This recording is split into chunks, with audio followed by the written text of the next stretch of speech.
Hello and welcome everyone. स्वागत है आपका हमारे यूट्यूब चैनल प्रेप अल्फा में। तो आज है 13 जनवरी 2026। तो इस वीडियो में हम आज के टॉप 29 करंट अफेयर्स के क्वेश्चंस देखेंगे। तो आइए बिना किसी देरी के वीडियो को स्टार्ट करते हैं। आज का सबसे पहला क्वेश्चन है, हाल ही में राष्ट्रीय युवा दिवस कब मनाया गया है? तो 12 जनवरी को। अब देखते हैं ये क्यों मनाते हैं।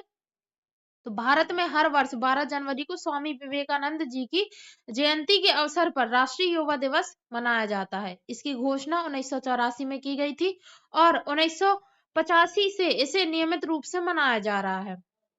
अब और जनवरी के अन्य महत्वपूर्ण दिवस देख लेते हैं। तो 1 जनवरी को मनाया गया था वैश्विक परिवार दिवस, जिसकी 2026 की थीम रही है एक साझा भविष्य का निर्माण।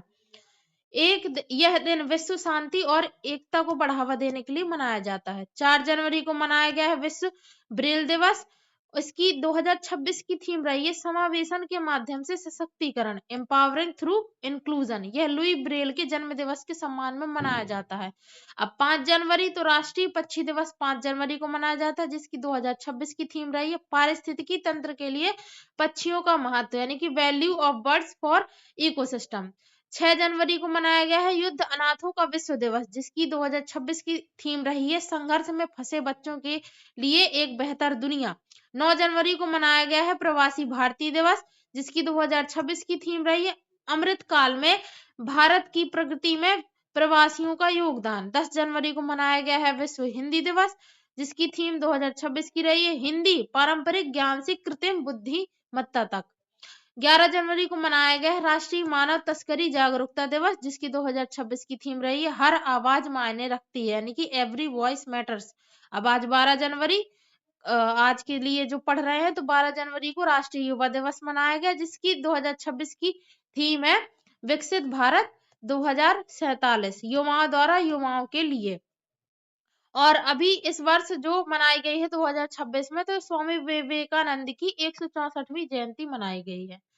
क्वेश्चन नंबर 2 है, हाल ही में council for leather exports CLE के नए अध्यक्ष कौन बने हैं? तो रमेश कुमार जुनेजा। अब रमेश कुमार जुनेजा को काउंसिल फॉर लेदर एक्सपोर्ट्स का नया अध्यक्ष नियुक्त किया गया है। अभी हाल ही में जस्टिस A मोहम्मद मुश्ताक को सिक्किम हाई कोर्ट के मुख्य न्यायाधीश के रूप में भी नियुक्त किया गया है। S ग्रीसा को केंद्रीय रेशम बोर्ड के निदेशक के रूप में भी नियुक्त किया गया है। तरुण गर्ग को हुंडई मोटर इंडिया के MD एंड CEO के रूप में नियुक्त किया गया है और RK अग्रवाल को FCI प्रमुख के रूप में भी नियुक्त किया गया है। CLE चमड़ा निर्यात से संबंधित शीर्ष संस्था है। क्वेश्चन नंबर 3 है, हाल ही में नई दिल्ली में आयोजित विश्व पुस्तक मेला 2026 में 53वें संस्करण में गेस्ट ऑफ ऑनर कौन सा देश है? तो कतर। तो विश्व पुस्तक मेले के 53वें संस्करण में कतर को गेस्ट ऑफ ऑनर और स्पेन को फोकस कंट्री बनाया गया है। यह मेला भारत मंडपम नई दिल्ली में आयोजित हुआ। कतर भारत के UPI सिस्टम को अपनाने वाला 8वां देश बन गया है। कतर की राजधानी है दोहा और कतर की मुद्रा है कतरी रियाल और कतर के वर्तमान में राष्ट्र प्रधानमंत्री है शेख मोहम्मद बिन अब्दुल रहमान अल थानी। क्वेश्चन नंबर 4 है, हाल ही में भारत और जर्मनी के बीच द्विपक्षीय वार्ता कहाँ आयोजित की गई? तो अहमदाबाद में। तो जर्मनी के चांसलर फ्रेडरिक मर्ज की भारत यात्रा के दौरान प्रधानमंत्री नरेंद्र मोदी के साथ अहमदाबाद में द्विपक्षीय वार्ता हुई। जर्मनी की राजधानी बर्लिन और जर्मनी की मुद्रा है यूरो। क्वेश्चन नंबर 5 है, हाल ही में अंतरराष्ट्रीय क्रिकेट में 28,000 रन पूरे करने वाले दुनिया के तीसरे और भारत के दूसरे बल्लेबाज कौन बने हैं? तो विराट कोहली। तो विराट कोहली ने 624 पारियों में 28,000 अंतरराष्ट्रीय रन पूरे किए हैं। भारत में उनसे पहले यह उपलब्धि सचिन तेंदुलकर ने हासिल की और विश्व में कुमार संगकारा ने। अब ICC अंतरराष्ट्रीय क्रिकेट परिषद की शॉर्ट फॉर्म है। क्वेश्चन नंबर 6 है, हाल ही में हिस्ट्री दैट इंडिया इग्नोर्ड पुस्तक के नए संस्करण का विमोचन किस राज्य के मुख्यमंत्री ने किया? तो गोवा ने। गोवा के मुख्यमंत्री प्रमोद सावंत ने प्रेम प्रकाश द्वारा लिखित पुस्तक हिस्ट्री दैट इंडिया इग्नोर्ड के नए संस्करण का विमोचन किया। अब गोवा स्थापना दिवस 30 मई को मनाते हैं, क्योंकि 30 मई 1987 को भारत का यह 25वां राज्य बना था। गोवा क्षेत्रफल में भारत का सबसे छोटा राज्य है और गोवा की राजधानी है पणजी और गोवा मुक्ति दिवस 19 दिसंबर को मनाया जाता है। क्यों? क्योंकि 1961 में पुर्तगाली शासन से गोवा आजाद हुआ था। क्वेश्चन नंबर 7 है, हाल ही में बिल फॉर पीस 2026 संयुक्त नौसैनिक अभ्यास कहाँ शुरू हुआ है? तो दक्षिण अफ्रीका। चीन के नेतृत्व में रूस और ईरान की भागीदारी से यह त्रिपक्षीय नौसैनिक अभ्यास दक्षिण अफ्रीका में आयोजित किया जा रहा है। दक्षिण अफ्रीका की 3 राजधानियां हैं, प्रिटोरिया जो कि कार्यकारी है, केप टाउन विधायी और ब्लूमफॉन्टेन न्यायिक। क्वेश्चन नंबर 8 है, हाल ही में नलों के माध्यम से सीधे पीने योग्य पानी उपलब्ध कराने वाला भारत का पहला शहर कौन बना है? तो पुरी जो कि उड़ीसा में है। पुरी भारत का पहला शहर बन गया है जहां नल का पानी सीधे पीने योग्य है। इसे BIS और WHO मानकों के अनुसार प्रमाणित किया गया है। पुरी 4 धाम में से भी एक है और पुरी उड़ीसा का एक शहर है, तो उड़ीसा की राजधानी भुवनेश्वर भी है ये भी। क्वेश्चन नंबर 9 है, हाल ही में एपीडा ने छत्तीसगढ़ के कृषि निर्यात को बढ़ावा देने के लिए कहाँ क्षेत्रीय कार्यालय खोला है? तो रायपुर छत्तीसगढ़ में। हाल ही में कृषि एवं प्रसंस्कृत खाद्य उत्पादन निर्यात विकास प्राधिकरण एपीडा जिसकी शॉर्ट फॉर्म है, उसने छत्तीसगढ़ की राजधानी रायपुर में अपना क्षेत्रीय कार्यालय स्थापित किया है। इसका उद्देश्य राज्य के किसानों, किसान उत्पादक संगठनों, निर्यातकों को सीधे सहायता प्रदान करना और छत्तीसगढ़ की कृषि व प्रसंस्कृत खाद्य उत्पादों की वैश्विक बाजार में भागीदारी बढ़ाना। अब एपीडा वाणिज्य एवं उद्योग मंत्रालय के अंतर्गत कार्य करता है। इसकी स्थापना हुई थी 1985 में और मुख्यालय इसका नई दिल्ली में।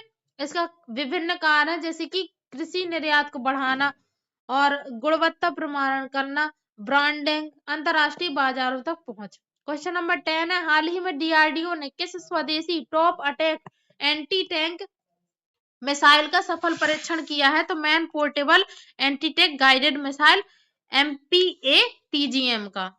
तो 11 जनवरी 2026 को रक्षा अनुसंधान एवं विकास संगठन ने महाराष्ट्र के KK रेंज में MPATGM का सफल उड़ान परीक्षण किया। यह परीक्षण चलते हुए लक्ष्य पर किया गया जिसमें मिसाइल ने अपनी टॉप अटैक और फायर एंड फॉरगेट क्षमता का सफल प्रदर्शन किया।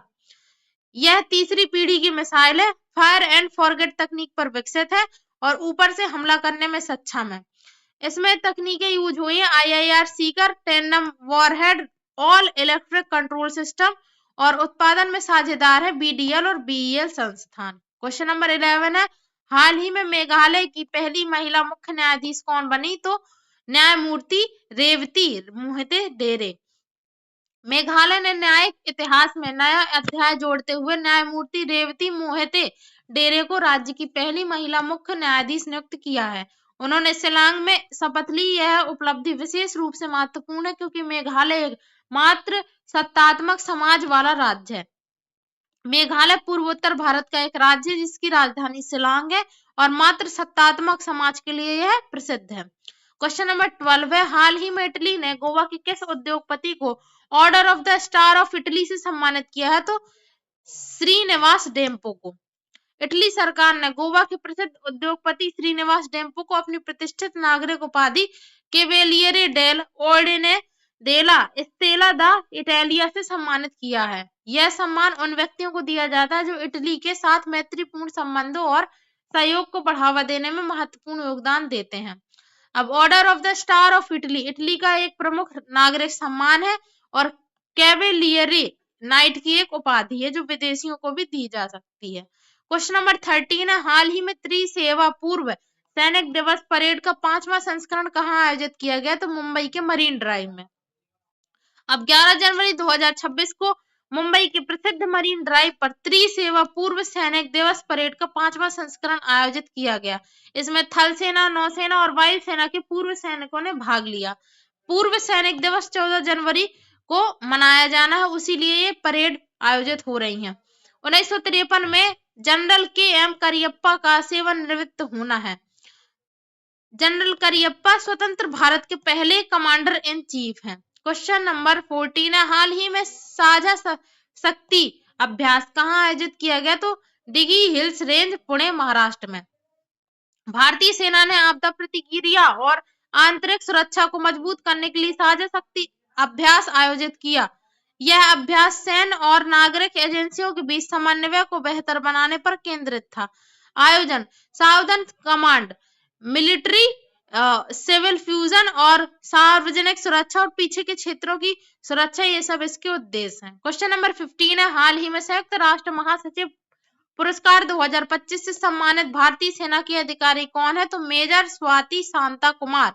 तो भारतीय सेना की अधिकारी मेजर स्वाति शांता कुमार को संयुक्त राष्ट्र महासचिव पुरस्कार 2025 से सम्मानित किया गया है। उन्हें यह पुरस्कार जेंडर श्रेणी में उनके project equal partners lasting peace के लिए दिया गया है।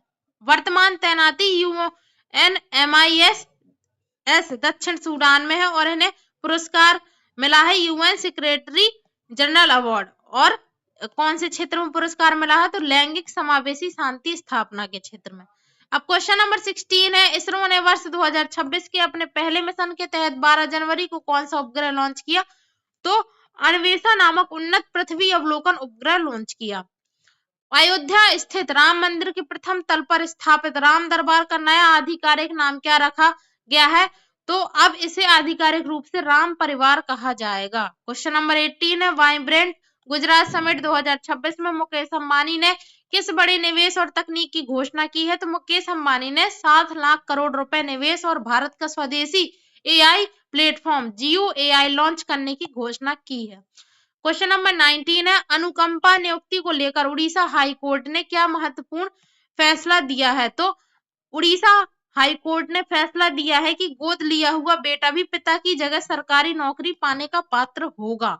क्वेश्चन नंबर 20 है, केंद्र सरकार ने क्रिप्टो करेंसी एक्सचेंजों की सुरक्षा बढ़ाने के लिए कौन से नए नियम अनिवार्य किए हैं? तो अब जियो टैगिंग, लाइव सेल्फी और सख्त बैंक वेरिफिकेशन अनिवार्य कर दिया गया है। क्वेश्चन नंबर 21 है, बिहार सरकार ने राजगीर में आयोजित होने वाले किस मेले को राजकीय मेला घोषित किया है? तो बिहार सरकार ने मकर मेला, जो कि 14 से लेकर 20 जनवरी को लगता है, उसे राजकीय मेला घोषित किया है।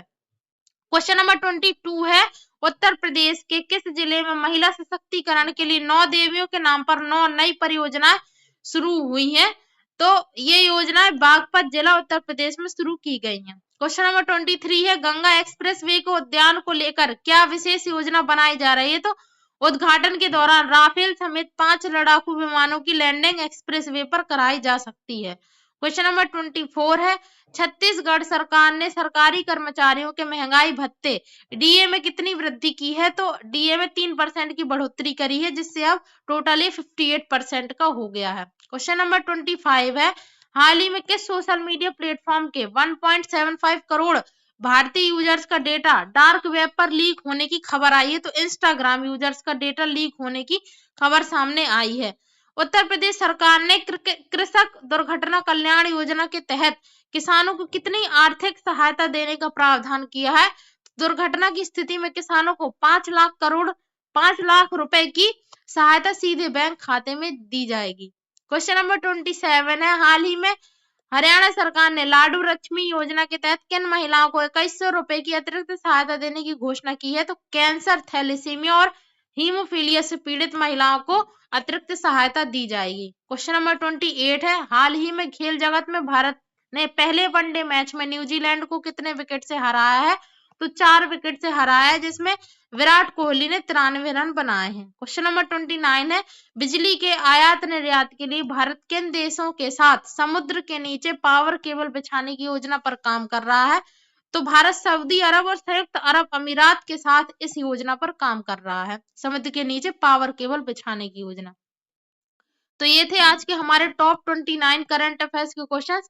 आई होप आपको वीडियो पसंद आया होगा। अगर पसंद आया हो तो एक लाइक जरूर करें, इसे अपने फ्रेंड्स के साथ शेयर करें एंड चैनल को भी सब्सक्राइब जरूर कर लें, ताकि आप डेली करंट अफेयर्स के वीडियो देख पाए।